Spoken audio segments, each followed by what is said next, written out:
नमस्कार, मैं हूं कुमार गजेंद्र। जनपद ऑन द स्पॉट में आपका स्वागत है।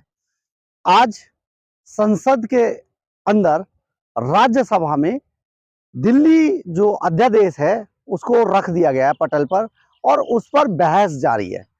सबसे पहले भारतीय जनता पार्टी के सुधांशु त्रिवेदी ने आज जिस तरीके से पूरे विपक्ष को धो डाला, वो सचमुच बहुत देखने वाला था।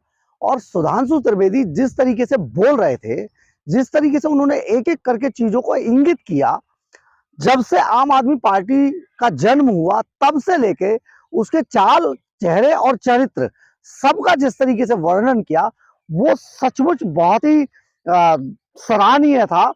और उन्होंने बोलते हुए विपक्ष ही नहीं बल्कि आम आदमी पार्टी के पूरे चेहरे से नकाब उतार के रख दिया।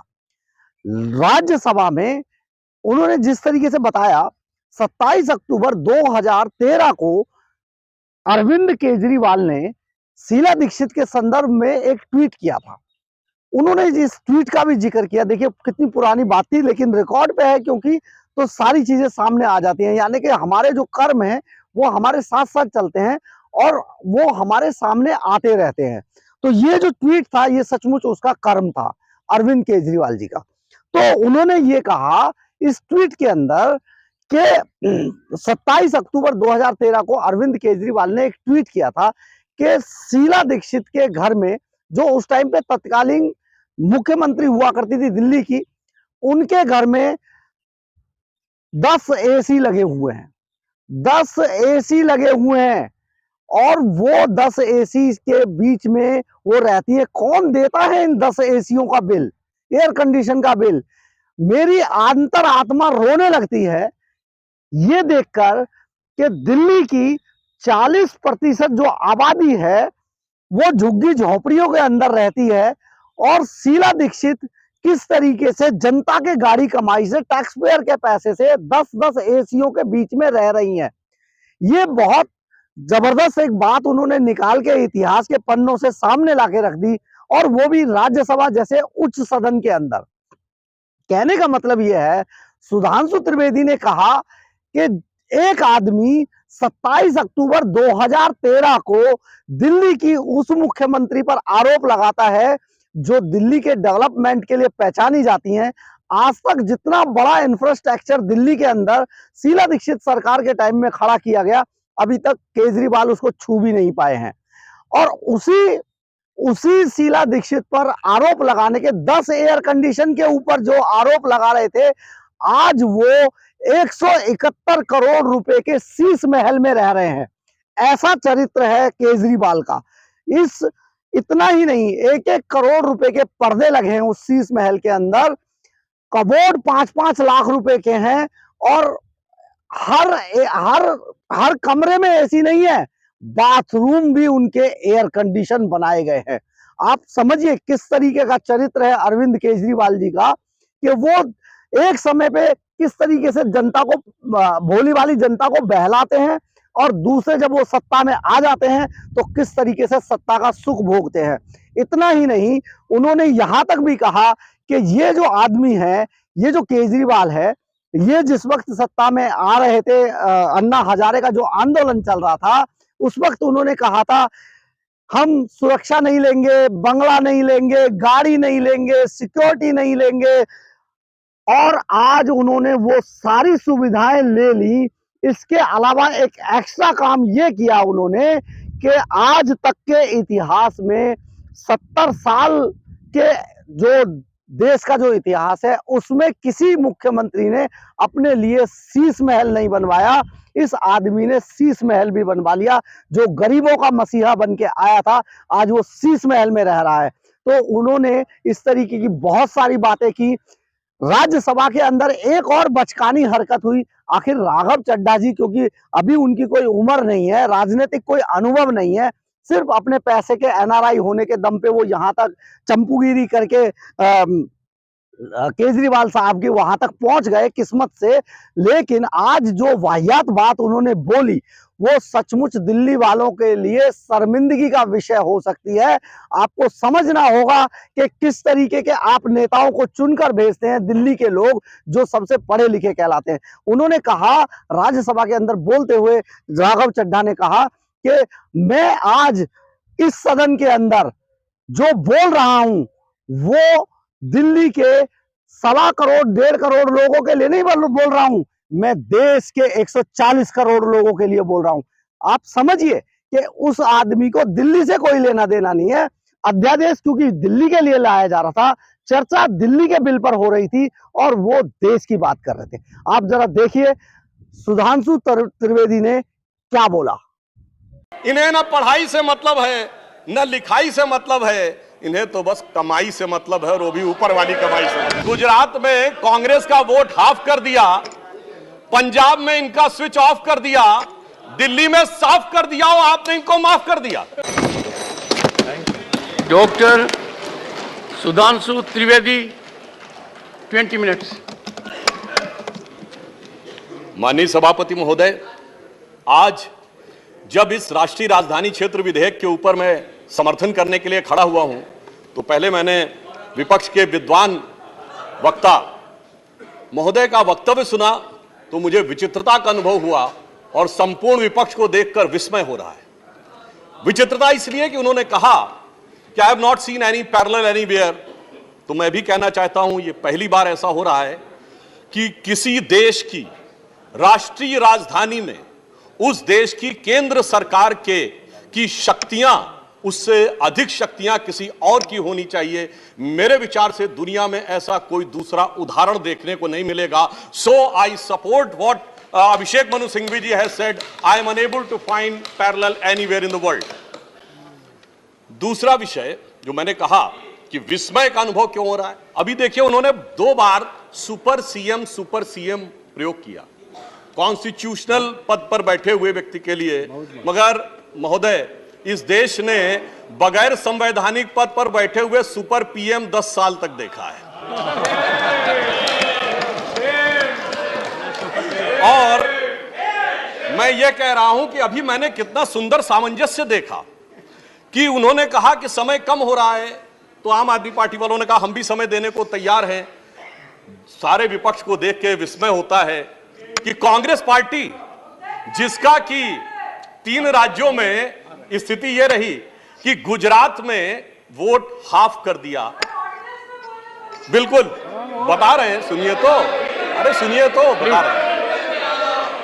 सॉरी, गुजरात मेंबर्स का वोट one second.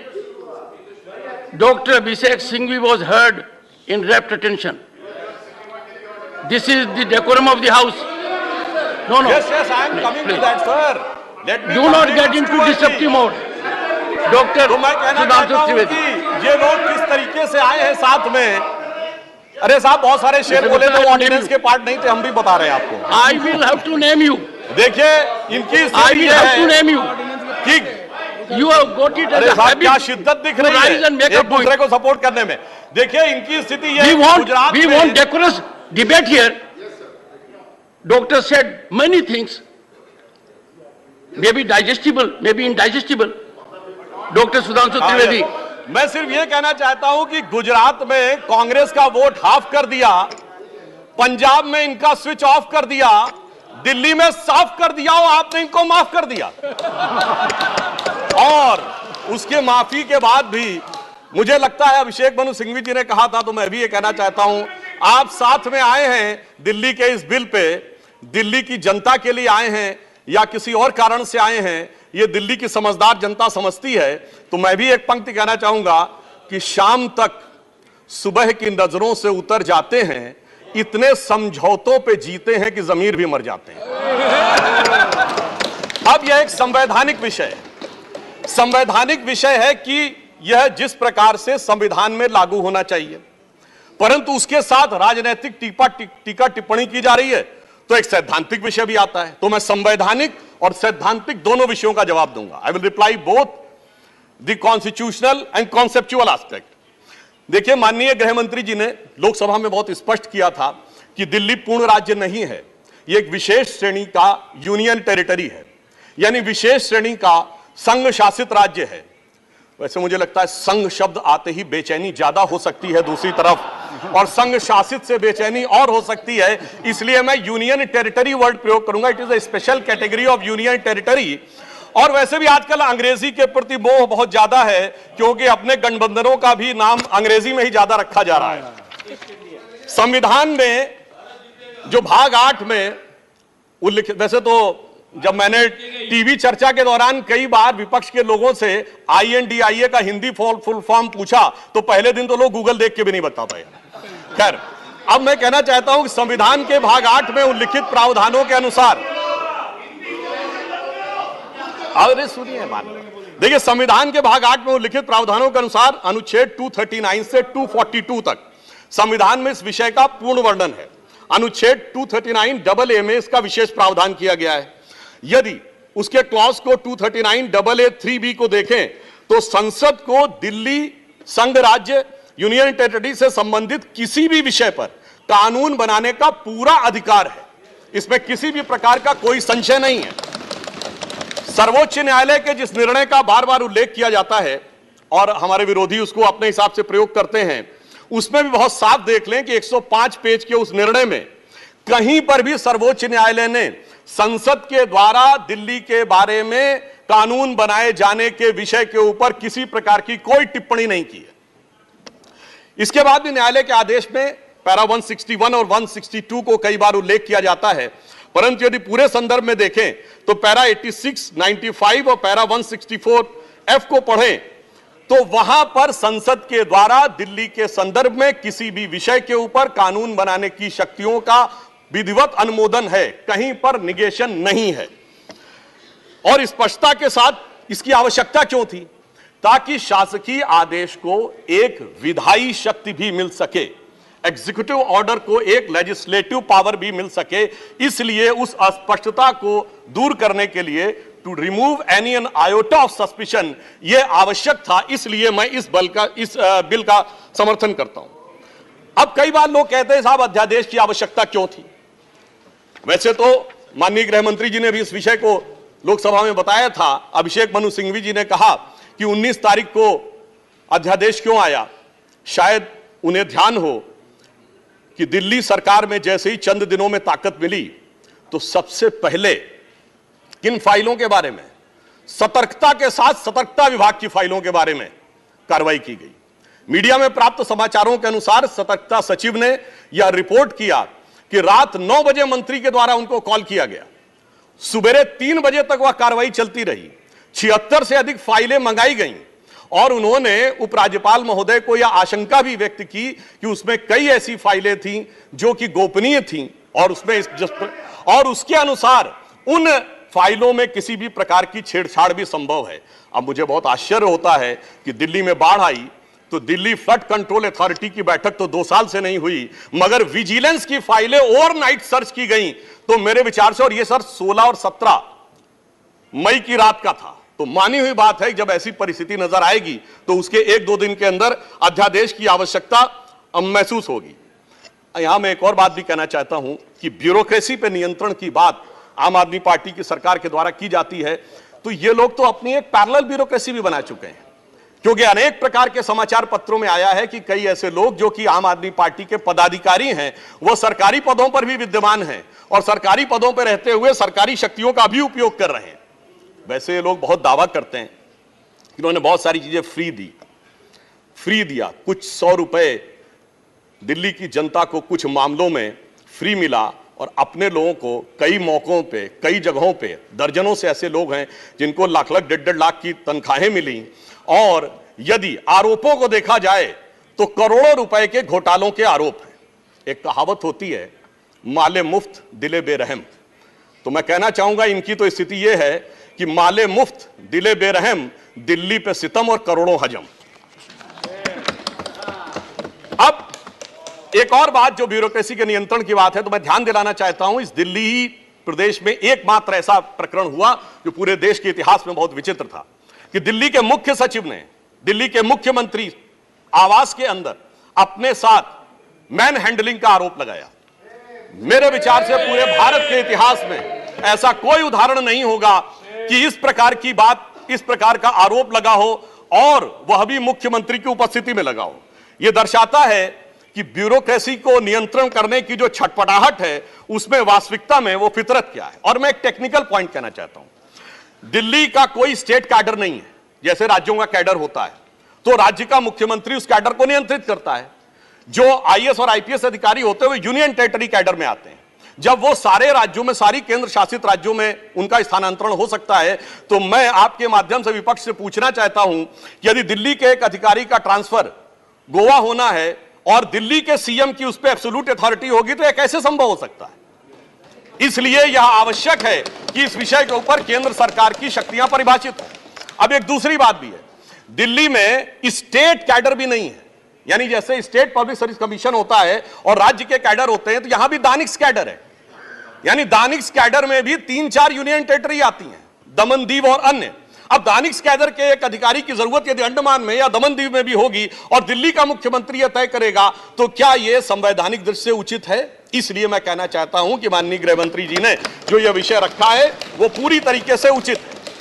अब दुरुपयोग की बात में मैं एक और बात कहना चाहता हूं, इनकी वास्तविक मंशा क्या थी। दिल्ली में एक जनरल फाइनेंशियल रूल 2019 है जो ये कहता है कि 10 करोड़ रुपए से अधिक का अगर किसी भी प्रकार का व्यय होगा तो वह मंत्री की शक्ति से बाहर होगा और वह एलजी के पास जाएगा। महोदय, इनके मुख्यमंत्री जी का जो मकान या वजीर आला का अजीमुशान महल बनाने के लिए जो बिल बने साहब, वो पूरे उसके एक साथ नहीं बने। 10 करोड़ से कम के 8.5, 8, 7.5, 9 करोड़ रुपए के डिफरेंट बिल बने। और एक मद ऐसा है जिसमें कि मुख्यमंत्री कार्यालय के कर्मचारियों के लिए, महोदय जानते कितने का बिल बना? 9.99 करोड़। यानी 0.01 से कैसे बचा जा सकता है कि टेंडर न करना पड़े, मन मुताबिक खर्चे कर लिए जाएं। यह दर्शाता है कि नियमों के प्रति और ब्यूरोक्रेटिक नियमों के प्रति इनके मन में क्या आस्था है। और इतना ही नहीं, दिल्ली मेट्रो के लिए तो वृक्ष काटने की परमिशन वर्षों तक नहीं मिलती थी, मगर मुख्यमंत्री आवास के लिए वृक्ष काटने की परमिशन उनको मिल जाती थी। अब इसके साथ मैं एक और बात कहना चाहता हूं, एक नैतिकता, सैद्धांतिकता का सवाल उठाया जाता है। तो मैं कोट करना चाहता हूं कि दिल्ली के मुख्यमंत्री जी ने, जिनका वो आलीशान शीश महल बना हुआ है, उन्होंने 27 अक्टूबर 2013 को शीला दीक्षित जी के विषय में लिखा था ट्वीट, और उनको मैं कोट कर रहा हूं। उन्होंने कहा कि दिल्ली की मुख्यमंत्री शीला दीक्षित जी के घर में 10 एसी लगे हैं। मैंने तो सुना है कि बाथरूम में भी एसी लगे हैं। कौन भरता है इस एसी का बिल? और आगे वो कहते हैं, मेरा तो कलेजा कांप उठता है ये सोचकर कि दिल्ली की 40% जनता झुग्गियों में रहती है, तो कोई मुख्यमंत्री ऐसे आलीशान घर में कैसे रह सकता है। मैं कहना चाहता हूं, देखिए, केजरीवाल जी का कलेजा कापा हो या ना कापा हो, रूह कापी हो ना कापी हो, रूह है क्या है, किसकी रूह है, उस पर मैं टिप्पणी नहीं करना चाहता। मगर मैं एक बात जरूर कहना चाहता हूं कि शीला दीक्षित जी जहां भी होंगे उनकी रूह को बहुत तकलीफ हो रही होगी कि जब उनके ऊपर ऐसी बातें करने वालों के साथ वो सारे लोग आज आकर खड़े हुए होंगे। वैसे महोदय, उनके घर में 10 एसी थे, यहां तो 15 टॉयलेट भी हैं। और इतना ही नहीं, 1-1 करोड़ रुपए के पर्दे भी लगे हुए हैं, और 1 करोड़ रुपए के पर्दे का एस्टीमेट है। और इतना ही नहीं, अब सुनिए, उनके सामने एक दूसरी समस्या हो गई है कि अभी तक जो बातें चल रही थी, अब उनके सामने यह समस्या है कि उन चीजों को कैसे छुपाएं। देखिए, मैं इनके लिए कहना चाहूंगा कि अब उनकी फितरत जग जाहिर हो चुकी है। तो आज आम आदमी पार्टी की स्थिति यह है कि अब जो चेहरे से जाहिर है छुपाएं कैसे, तेरी मर्जी के मुताबिक नजर आए कैसे। अब इस घर को सजाने का तसव्वुर हुआ बात की बात, अब तो मुश्किल है कि इस घर की हकीकत को छुपाएं कैसे। और यहां पर इसके बाद मैं कटाक्ष के बाद एक बात करुणा के साथ कहना चाहता हूं कि अन्ना हजारे के आंदोलन से निकली हुई वो पार्टी जो एक कमरे के मकान में रहते थे, और उससे निकली हुई पार्टी आज सैकड़ों करोड़ के आलीशान मकान में रहती हैं। तो मैं कहना चाहता हूं कि दिल्ली की जनता और जिन जिन लोगों ने उस आंदोलन का समर्थन किया, उनके ऊपर भी एक आघात है। और साथ ही साथ ये एक बात का और भी संकेत देता है, फूड फॉर थॉट है देश के लोगों के लिए, कि एक्सपेरिमेंटल पॉलिटिक्स कई बार बड़े विचित्र परिणाम भी देती है। अब किसी नए नवेले प्रयोग को आजमाने का वक्त नहीं है, बल्कि आजमाए हुए मोदी जी के नेतृत्व को चमकाने का वक्त है। और बहुत से लोग ये कहते हैं, संवैधानिक नैतिकता का प्रश्न उठाते हैं कि अध्यादेश क्यों लाया गया। अध्यादेश के लाने का तात्कालिक कारण मैंने बता दिया, और वैसे मैं अपने विपक्ष के लोगों के सुलभ संज्ञान के लिए बता देना चाहता हूं कि इन लोगों ने कितनी बार अध्यादेश लाए हैं। नेहरू जी की सरकार में 70 बार, इंदिरा जी के जमाने में 77 बार, राजीव जी के समय में 35 बार, नरसिम्हा राव जी के समय में 77 बार, मनमोहन सिंह जी के समय में 61 बार, और जो यूनाइटेड फ्रंट गवर्नमेंट बनी थी भाजपा विरोध में, उसमें 1.5 साल में 77 बार। तो मुझे लगता है अध्यादेश का विषय उठाने से पहले इस अंक गणित को भी देख लेना चाहिए। अब मैं एक और बात कहना चाहता हूं, जो संविधान की दुहाई देते हैं उनके लिए। ये तो वो लोग हैं सभापति महोदय जिनकी संविधान में क्या आस्था है। इन्होंने संसद के द्वारा पारित सीए कानून के खिलाफ विधानसभा में प्रस्ताव पारित कर दिया। यह संविधान का सम्मान है। और वो सिटीजनशिप अमेंडमेंट एक्ट था। नागरिकता का विषय तो पूर्ण राज्य का भी विषय नहीं हो सकता, और तो उसके बावजूद दिल्ली सरकार ने पारित कर दिया। तो इसका अर्थ हुआ कि ये जिस प्रकार के कार्य करते हैं उनका संविधान में कोई आस्था नहीं है। और अभिषेक मनु सिंघवी जी अभी कह रहे थे इलेक्टेड गवर्नमेंट, तो मैं याद दिलाना चाहता हूं, after the 72nd and 73rd constitutional amendment there are 3 tier of government, जिसमें एक म्युनिसिपल और जिला पंचायत, एक स्टेट और एक सेंटर। तो मान्यवर, ये तो राजीव गांधी जी लाए थे। तो आपके मन में ना ऊपर वाली इलेक्टेड गवर्नमेंट के लिए सम्मान है, ना नीचे वाली, क्योंकि चंद महीने पहले तक तो ये एमसीडी से भी लड़ते थे और दिल्ली से भी लड़ते थे। तो जब आप कॉन्स्टिट्यूशनल वैलिडिटी की बात करें तो मेरे विचार से तीनों गवर्नमेंट की बात होनी चाहिए, और केंद्र सरकार के संबंध में केंद्र से अधिक संवैधानिक शक्ति इलेक्टेड गवर्नमेंट में इस विषय के ऊपर किसी और की नहीं हो सकती। और मैं एक और बात वेदना के साथ कहना चाहूंगा, ये तो वो लोग हैं जिन्होंने गणतंत्र दिवस की परेड पर भी संवैधानिकता की बात करते हैं, जिस दिन संविधान लागू हुआ उसकी पूर्व संध्या पर प्रदर्शन किया था। महोदय, मैं बताना चाहता हूं कि जिस समय इमरजेंसी लगी थी तब भी हमने कभी 15 अगस्त और 26 जनवरी के दिन राजनीति करने का प्रयास नहीं किया। तो वो लोग जब संवैधानिकता की दुहाई देते हैं तो बहुत आश्चर्य लगता है। और जब बार बार यह स्पष्ट किया जा चुका है कि फुल स्टेट नहीं है महोदय, मगर ये फुल स्टेट से भी संतुष्ट होने वाले नहीं है। इन्हें तो सुपर स्टेट चाहिए, और फुल स्टेट से सुपर स्टेट की दौड़ में मुझे डर इस बात का है कि मेंटल स्टेट में भी ना पहुंच जाएं कहीं, तो कोई आश्चर्य की बात नहीं हो सकती है। और यह बात इसलिए कह सकते हैं कि 49 दिनों की वो सरकार, जब कांग्रेस पार्टी ने इनकी पालकी ढोकर सत्ता की दहलीज पहली बार पार कराई थी, उसके द्वारा अगर आप पारित इनका लोकपाल विधेयक देख लें तो उसमें संसद और सुप्रीम कोर्ट और जाने क्या क्या सारी चीजों को एक में मिला लिया गया था। और मैं एक बात और कहना चाहता हूं, ये तो वो पार्टी देश का संविधान छोड़िए, अपनी पार्टी के संविधान में आस्था नहीं रखती। जब आम आदमी पार्टी बनी थी तो उसके संविधान में व्यवस्था थी कि उनका अध्यक्ष या संयोजक 3 वर्ष के लिए होगा और अधिकतम 2 बार होगा। मगर जो मीडिया में प्राप्त समाचारों के अनुसार 3 साल पहले उन्होंने वो संविधान में चेंज कर दिया, यानी अब जीवन पर्यंत या अपनी इच्छा के प्रसाद पर्यंत केजरीवाल जी इस विषय के ऊपर रह सकते हैं। तो मैंने इसलिए कहा ना, अपने संविधान के बारे में बात करिए।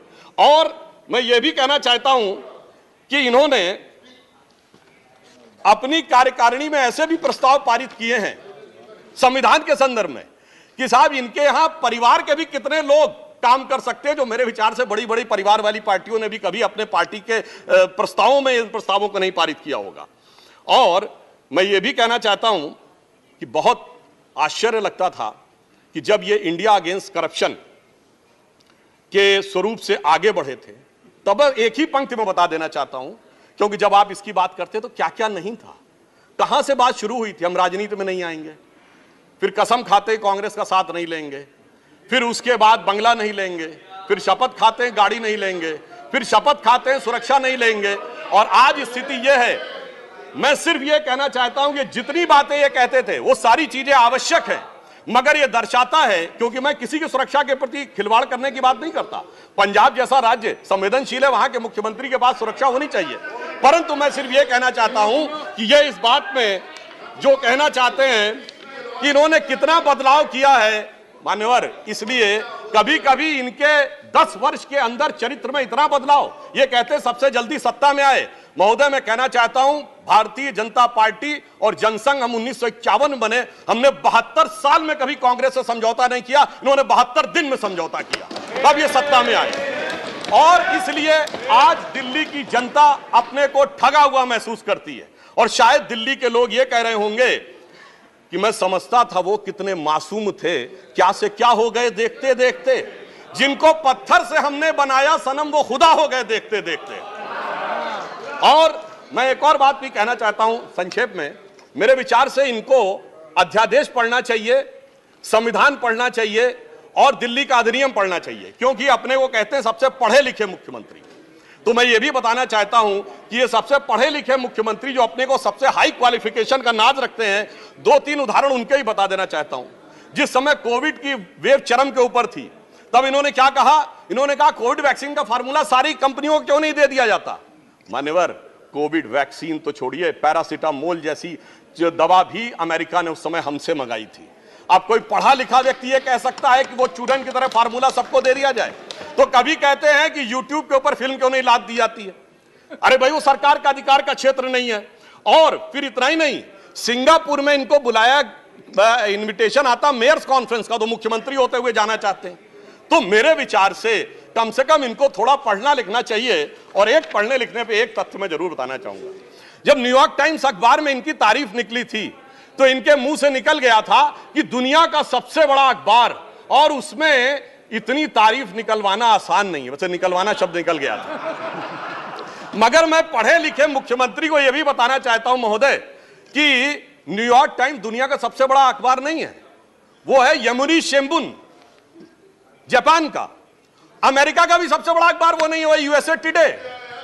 और इतना ये समझिए, इतना ही नहीं, भारत का times of India, Dainik Bhaskar, और वो भी उनसे अधिक हैं। तो मैं सिर्फ ये बताता हूं, अरे भाई, जिस अखबार का नाम लेते हैं, कम से कम उनको तो पढ़ लेना चाहिए था। मैं आपको अधिक समय न लेते हुए मैं सिर्फ ये कहना चाह रहा हूं महोदय कि इनको ना पढ़ाई से मतलब है, इन्हें ना पढ़ाई से मतलब है, न लिखाई से मतलब है, इन्हें तो बस कमाई से मतलब है, और वो भी ऊपर वाली कमाई से। और अंत में मैं कहना चाहता हूं सर, अंत में एक लाइन और कहना चाहता हूं कि आज सब लोग मिले, आम आदमी पार्टी और कांग्रेस एक साथ मिले, भारत की सबसे पुरानी पार्टी, पुरानी धुरानी पार्टी, नई पार्टी, नई नवेली पार्टी, अजब अलबेली पार्टी, सब मिलकर एक हो गए। मगर प्राप्त क्या किया?